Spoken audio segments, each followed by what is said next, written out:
In the shadows where the silence speaks, I walk the line where the lost souls seek. With whispers of hope and a guiding light, I'll search the dark, bring the truth to light. I'm a seeker of the unseen, bridging worlds where the heart has been. With every heartbeat, every tear, I'll find the way, I'll draw you near.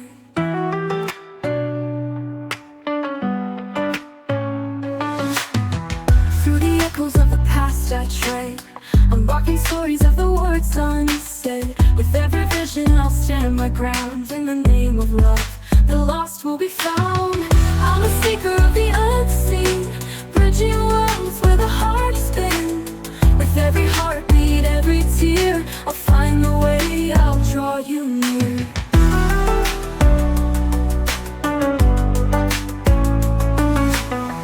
Hope is fading, I won't let go. I'll be your compass, your guiding glow. Together we'll break through the darkest night. For every lost soul, I'll bring back the light. I'm a seeker of the unseen, bridging worlds where the heart has been. With every heartbeat, every tear, I'll find a way, I'll draw you near. I'm a seeker of the unseen, I'm bridging worlds where the heart has been, where the heart. With every heartbeat, every tear, I'll find the way, I'll draw you near. Draw you near.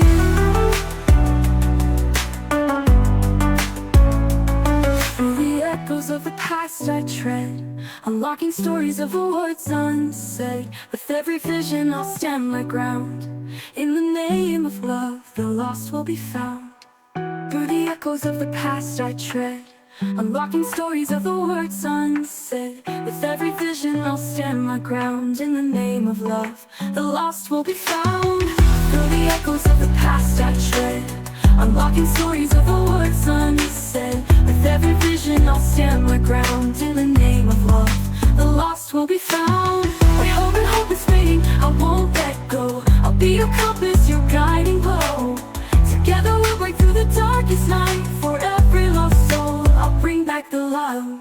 When hope is fading, I won't let go. I'll be your compass, your guiding glow. Together we'll break through the darkest night. For every lost soul, I'll bring back the light.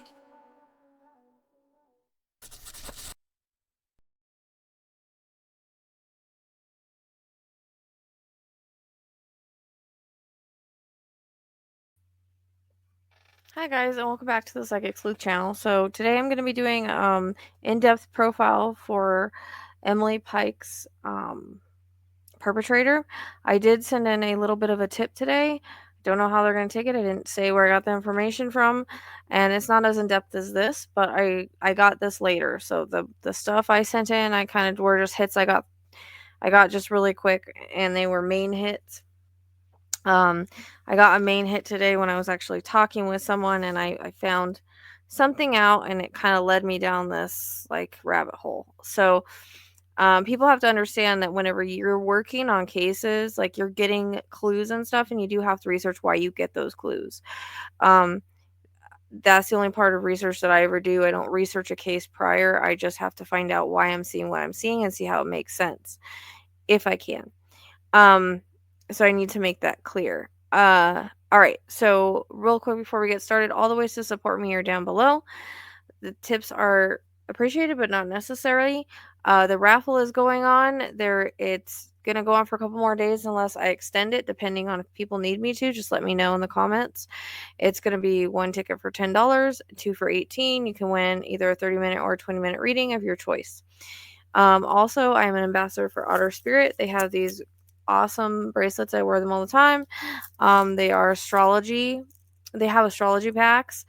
This one is like amethyst and I think moonstone, and then they have a 2-year warranty. So basically, I had one break, and they're going to send me a whole new one, and they do that for you too. It's part of their guarantee, and their necklaces are really cool. This is an amethyst one that they gave me, so they give $1 to the Otters. I'm proud to be an ambassador for them, so I just wanted to throw that out there. If you'd like to support me or the Otters, or you're interested in those types of things, check them out below. Also, if you would like to schedule, the link is in the description box below in the link tree. I'm only doing 1 day a week. I may open it more. I don't know. But right now, I'm kind of concentrating on going back to my cases, compiling information, and putting it out in a more clear, concise manner in hopes that it will help. And I'm doing this with cases that I'm drawn to. Okay. All right. So keep in mind that everyone is innocent until proven guilty. This is only psychic medium impressions.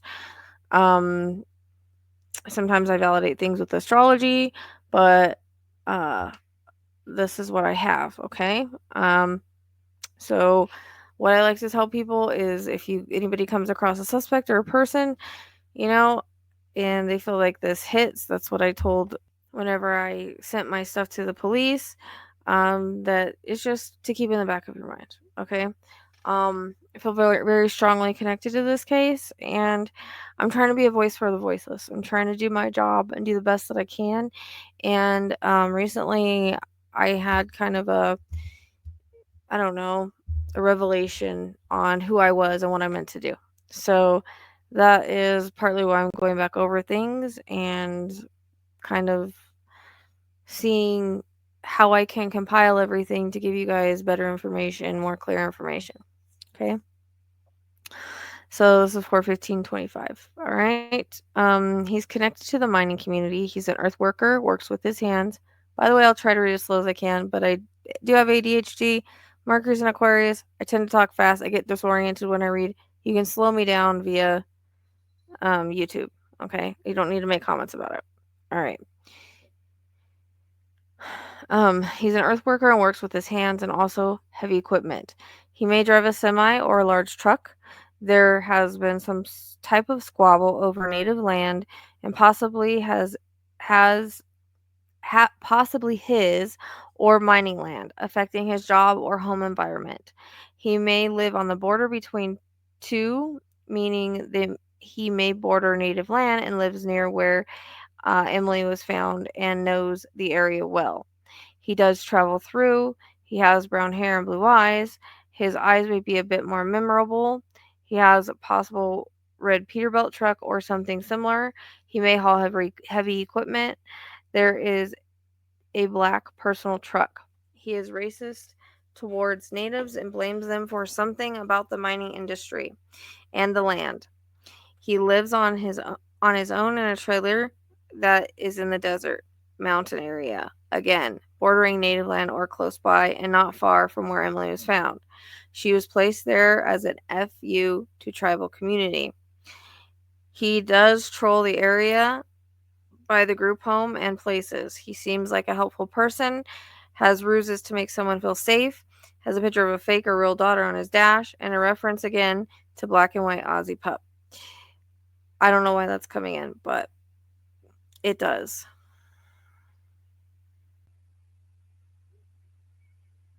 So this dog may be used as a lure. It may not even be his. It may just belong to someone and maybe he borrowed it, whatever. Somebody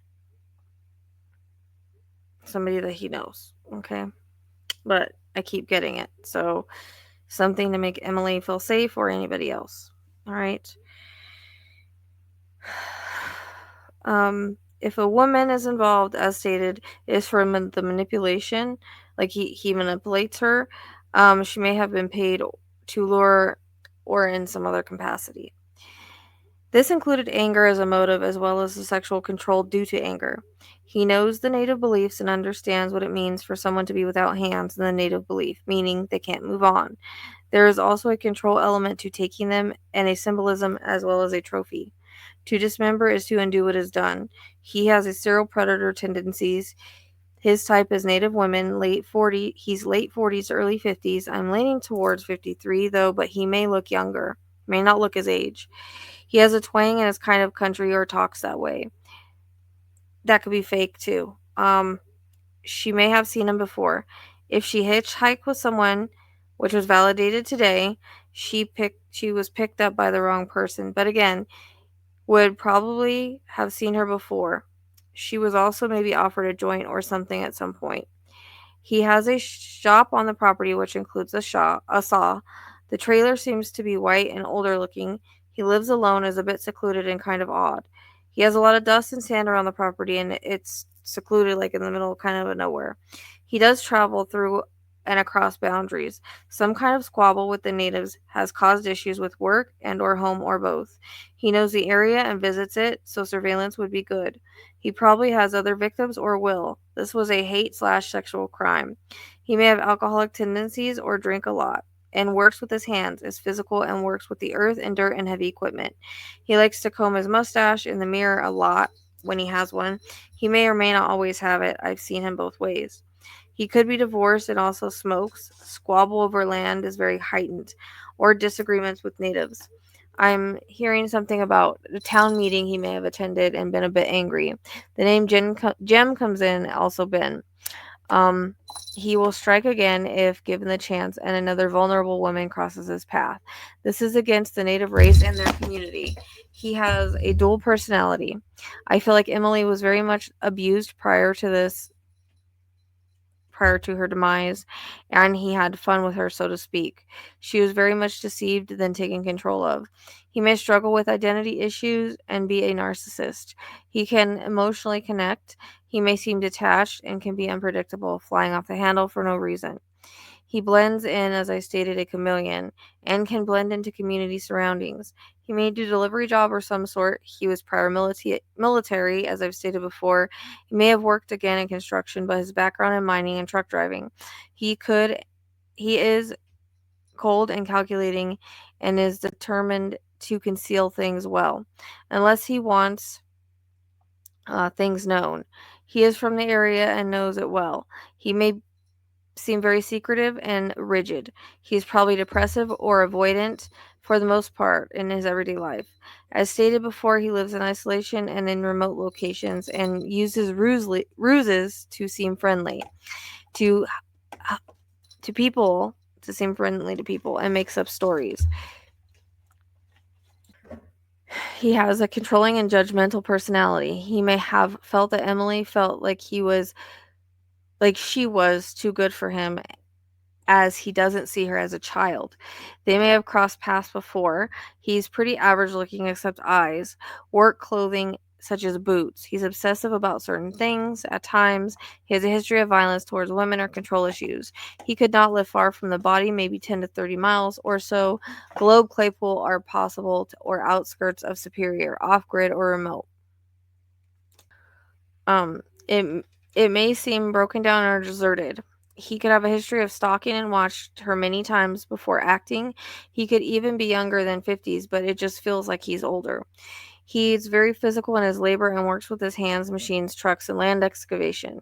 As stated before, he returns to the scene of the crime, and so surveillance by law enforcement is important. He may like to be in remote locations. He is very isolated and there's substance abuse somewhere. He holds all the markers of a psychopath, but he is or has ties to the mining community, and he would have been pissed about something maybe recently or in the past. So look into mining disputes with the native community. Someone that feels they have entitlement to the land or stolen land claims. He has obsessive thinking tied to power, land, and money. He may feel powerless, and this is a way to take back power. He wants to take back control. He may resent native protections. He feels he has been overlooked. And his masculinity has been threatened. He wants to keep his status and control, so he may have lost some sort of mining claim, forced act, forced out, etc., due to a tribal land reclamation. He feels betrayed by his own government. He feels entitled to affection and sexist power. He viewed Emily as a prize, and her rejection triggered rage in him. He's cold and controlling. He thinks he's inferior. He's a predatory and voyeuristic, and he may have fantasized about some false relationship. He has resentment towards the spiritual and indigenous authority, hence part of the reason for her hands. I'll show them. She'll never cross the river, was what I heard. This is a lot of rage over land.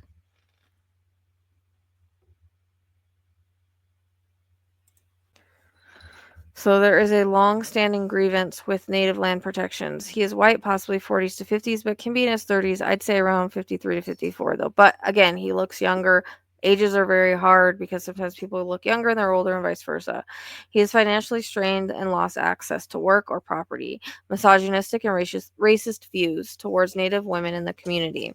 He thinks he is wronged by institutions and the government, tribes, or women and wanted to reclaim power. As part of taking the trophies was to take back power as well. There may be some land disputes where violence has come into play as well. He isn't skinny, he's stocky or thicker from manual labor. This is a reference to him limping, or there is a reference to him limping or having some type of injury in the past. He may be around 5'10" or a little bit taller, brown hair, on the lighter side of brown. He may wear a cap or other hats, scruff, short beard, not always clean shaven. I've not seen him clean shaven, but he has some kind of facial hair all the time when I see him, but that doesn't mean he doesn't shave. He may, especially after this. Calculating eyes, blue or blue hazel, but something memorable. Square jaw, deep set eyes, and a blank type facial expression. He may seem a bit more handsome and nice looking than I originally thought, and he may look younger than he is. Um, like I could see him at any point in their life, so I could be seeing different times of him at his life. Um, He looks like a miner or a worker and wears that kind of apparel. He may be strong from mining or physical labor. When Ted says he's like me, maybe that's more on the handsome side, but he's larger in stature. He may have seemed trustworthy. He may have let himself go at times and look older at times. He's good at hiding who he is and may come across as gentlemanlike. He's not who he seems to be. He leaves clues for cops thinking he's smarter than they are. I've seen him in different ways, so I don't know if like it's when he gets caught or um he's looked a bit different throughout life. He may wear long sleeves even when he doesn't need to protective clothing. He may wear work gear and have some sort of logo on it. He is a serial in nature and he may strike again in the future. He holds those tendencies. He does not forgive easily and he holds grudges. He's driven by power and control, but he was maybe abused as a child and grew up feeling powerless. He has a hyper masculine behaviors and he gets angry and weird towards women that he can't have. He destroys what he can't control. His vehicle and his home played a role. I stated in the readings he took her to a remote home and under the assumption of helping her. He has evidence hidden in his home, so this is probably where the arms are. I feel he unalived her during a forced sexual act after partying with her and then calculated his disposal. He had watched and then taken advantage of her when she was vulnerable, as he will take advantage when women are vulnerable. His disposal was planned and of ritual, again, knowing the native culture to keep her from crossing. He has likely harassed other women, threatened people over property, and tried to trespass on tribal land. He has shown up in areas of missing persons or during wildlife conflicts. Could have been could have a past of being arrested for something minor. He's a bit paranoid. He has kind of a serious gaze most of the time. I really think that he lost it at a town meeting or meeting regarding land at some point, because I see him standing up at this meeting and he's like freaking out. He has pent up rage and used this as a release in order to take back his control. He likely pulled up and just threw the bags out. Here there may be a dirt road that links to his property, and I keep seeing a black truck driving on it. He may work multiple jobs, from delivery driver to miner to some sort of construction laborer. He may create tension in his job. He could be some sort of seasonal or on-call worker. He struggles with long-term employment. I see him delivering milk, so I don't know when or what capacity that is. He does manual labor and works with the earth. He takes pride in physical work. He may have a shop with tools and accomplish things and lay hours in there. I keep hearing a saw. He could have a side hustle as well as a regular job. I kind of get the jack of all trades energy as I did back in Delphi. He again could work with mining or equipment, repair, trucking, delivery, and mechanic. And I saw he had black nail at some point, so he's probably slammed his finger. He doesn't like being told what to do, and he doesn't like authority. If he does have a background in the military, he may have been hard to work with and been kicked out for some reason. He feels he works harder than most people, but is undervalued and underpaid because he feels bitter about things. He may have violent outbursts. He viewed Emily as someone he couldn't have, so he took her. He has OCD-like behavior and can be internally chaotic and obsessive. He may have obsessive habits and be ritualistic. some of the visions that I had would be symbolic for that. He may have discomfort with mess or disorganization. He is very hypercritical of others and has strict routines. He can be compulsive at cleaning when he's stressed. He's pretty disciplined from what I see. Things have to be a certain way, especially in how he disposes or cleans tools. He has cleaning or cleansing or reset routines. After he's had acts of violence. I feel he's buried her hands near his property. He has dark spiraling obsessive thoughts. He's fixated on controlling everything. He may obsessively repeat things in his head like the situation with Emily. He may be reliving it and has something he has kept to remind him. He has mementos that he keeps, maybe even journaling of his thoughts. He can be paranoid. His vehicles may have to be clean and his living space is mostly tidy. The other areas may be neglected in certain spots. He has hidden areas, truck bed, shed that he may use. Remember, I've talked about this before. He has to keep his tools clean. He self-isolates when he's having issues mentally, then he will clean crazily. He may scrub himself after a crime, though crazy obsessive ways. He's haunted by shadows that he's created. Perps like this usually act after an emotional trigger, so maybe I'm watching too many Criminal Minds episodes, but there could be some sort of rejection in some way. He may have lost a job or a contract or an opportunity of some sort. He may also have an argument with someone prior. This was explosive rage rooted in deeper wounds of failure, sexual rejection, and feeling powerless. He may have past things that he's covered up. There could be assault on his record or threatening someone. He may have been questioned in another disappearance. He always thought things would be he always thinks things through and rehearsed and may have practiced in some capacity. He resents women who are strong, independent, or disinterested. He probably stalked or has been obsessive at some point in his life. He believes he's the victim in all of this and has delusions about why he does what he does. He may talk badly about women in some way they get what they deserve. That's an example. He may seek revenge on someone from his past, meaning that anger is directed at someone else. He may not have initially wanted to kill Emily, but I feel it happened during SA and then he tried to oh, do away with the evidence and erase the problem. I feel strangulation as a power and control, but may have been violence as well to the head. Where she was placed is significant. I found out that it's between two native lands, so it's significant to the whole land dispute and all of that. Second, and him being racist towards native, all that. This is a place to take back power. He is probably drinking more and being more isolated. He may have been paranoid at times. He is returning to the site in some way, and he may slip up soon. He's haunted, and his rage is from a generational line. He's missing pieces of himself from prior things in his past. He's in a cycle of harm. He's also highly manipulative and gaslights. This also goes with narcissistic tendencies and the I am always right. Old the old feeling of women should do as they're told. So that is what I have for the profile of Emily Pike's perpetrator. I did turn some of that in, but it wasn't as in depth. I may send a follow-up email with more in depth, and I just told them, like, I'm not trying to derail the investigation or anything like that, but if any of the people that you are looking at fits any of this, then I would take a closer look. So, as always, thank you so much for being here. Please hit the like and subscribe button on your way out, and know that I appreciate you, and I will see you soon.